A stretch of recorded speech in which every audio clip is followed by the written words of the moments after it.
Bear with me, people. Flipping camera. Can't take the signal. So on this vocal, I'm going to show you what an EQ is. Now, in the case of this vocal, this is a guy from YouTube, and he wanted to see what I did to his vocal. Now, this is just in the box. I actually used the Avalon, but I took the Avalon out so you can actually see what you can do at home with the given Pro Tools plugins that they give you, if that makes any sense to you guys. So on an EQ, there's a method called Seek and Destroy. I can't give you all my knowledge because you might give it to you, but it's on you to learn it. And actually study and practice it. Now you have the EQ 37 band, it says, or is it a flippin' A, man? This ain't no 37 band. It's a 7 band. I'm sorry, it's not. It's not. It's a 7 band. What is a band? A band is the dot. It's the bandwidth that you are affecting. So in this case, Seek and Destroy means what can we do to this vocal to listen to the frequencies. So if I'm going to turn this down so you can hear what I'm saying. But if I'm listening to this vocal, we want to find what sounds bad and sort of emphasize it to make sure that we're on the right, correct frequency. So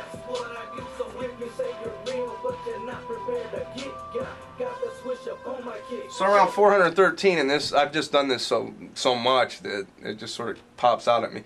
But around 413 hertz, there's this real, what he considered mud. Like, it's just not clean, it's not shiny, it's not transparent. So I wanted to boost this and emphasize that.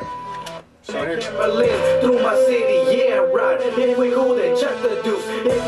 now if you heard that vocal like that on a recording, you'd think it sounded crappy. So we're going to get rid of that. Now what do? We just take what we boosted and we actually cut it. Now as I cut it, watch.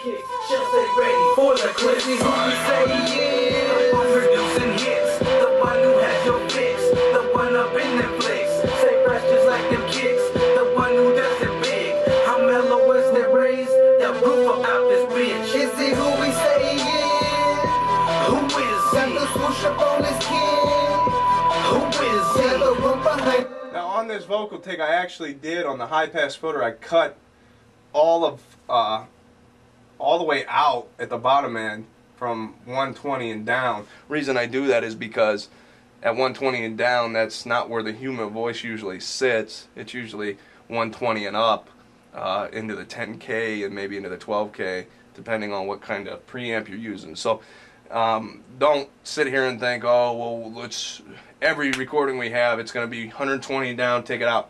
It might be 110 and down, take it out. 100 and down, take it out. You might have captured something on somebody's vocals. So, but under 100, you're not really going to be getting too much as far as good frequencies that you want to keep. So I took a high pass filter, and high pass just means I'm passing the high. So I want the highs to stay there, and the lows, I want to get rid of them. It's sort of confusing, isn't it? Now, with the Seek and Destroy method, you can take each band. Now, the bigger the bandwidth, the more frequencies you're affecting. The smaller the bandwidth, the less frequency. So as you get better at EQing, you can start utilizing and just do some surgical equalization. The thing with surgical equalization is if you're not using the right EQ, you might start to get this unreal sound unless you're going for that. So don't start, just start EQing the heck out of things. The one thing I want to recommend to anybody out there is if you learn this Seek and Destroy method, you don't have to seek and destroy everything that you record. You might record something that doesn't need EQ'd. And that's with good ADs and DAs and clocks and good preamps and stuff like that. But not everything you record needs to be EQ'd.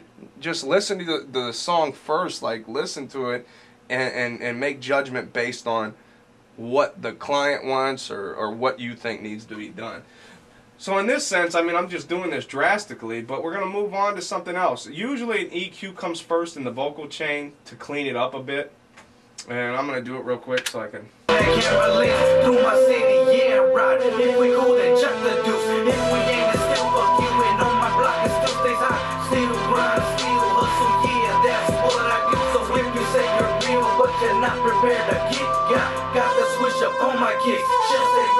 So, I mean, I can live with that. I'm not trying to just cut out everything. Don't start boosting it way down.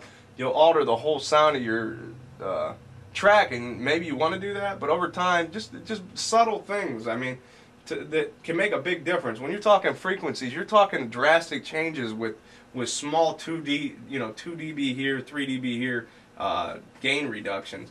So now the next thing I got in the chain is a Pro Tools Plug 2, and it's a compressor.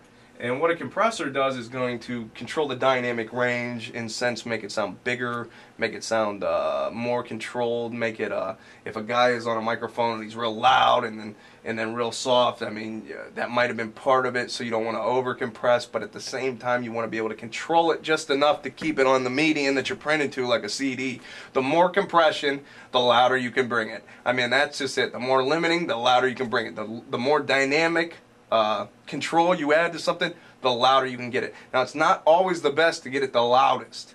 Everybody wants it loud. Well, there's right ways and wrong ways to make things loud. So in this sense, I'm going to do something pretty drastic. I'm going to talk to you about what a ratio is. A ratio means for every 1 over the threshold, in this case, it's going to compress it 7. So every time it goes over that threshold by 1 dB, it's going to smash it 7 times. Therefore, giving it a very small and tight sound. Dr. Dre uses a 7.1 compression, but he uses an SSL and an analog atmosphere. So there might be a different sound to it when he does it. With this plug-in, this compressor will sound different than the Manley I have. I mean, every compressor has its own unique. It's going to sound different than the Avalon. So you got to learn your compressors and which ones work for you the best. Now, in a mixing environment, I want to back all this up and let you understand that you will be limited by your AD, DA, and your clock. The better your AD, DA, and clock is, the more you're going to be able to hear. Therefore, the more you listen to things, the more you will start to open up and make better mixes. So just understand that. Also, experience is the best. So what we have here is I'm going to try to make this 7-to-1 ratio work. There's a release and an attack. A good rule of thumb you can do is try, in a sense, I hate to do this for people, but I'm gonna throw this out here. You can put a nice little load of compression.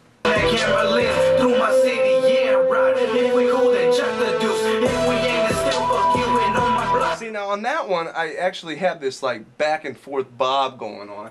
And what I did was the attack time and release time is when the attack means when the compressor is going to start to compress, and the release means when it's going to stop the compression. So you might be able to capture that part of that audio take perfectly and compress it to the point where you need it. Now this, I can add a lot of compression and turn up the gain with these attack and release. You got to learn attack and release, but a good rule of thumb is to start with a long release and a long attack, and start moving it back until you start to hear it compress with the threshold. So you can give the threshold quite a bit and start to get it in the ballpark, then let off the threshold. What I mean by that, some visual people, I mean, this is a lot of compression right here. This is not that much compression. This is the threshold way up here, so it's going to just compress when it gets really loud. This is going to compress the snot out of everything. So, let's see.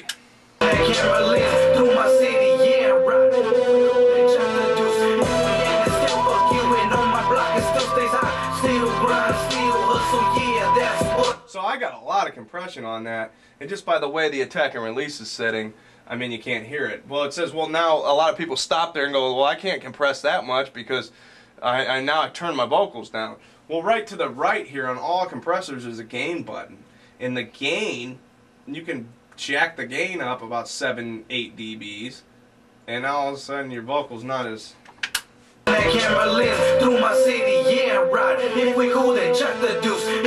So that's a big trick, people. Yeah, I mean, you gotta be able to listen to this stuff. You can actually kill it with that too. Now another thing that you can add after the compressor, now in that case that might have sounded good. You know, the client might have been like, dude, I love how that sounds. And these are all plugins, by the way.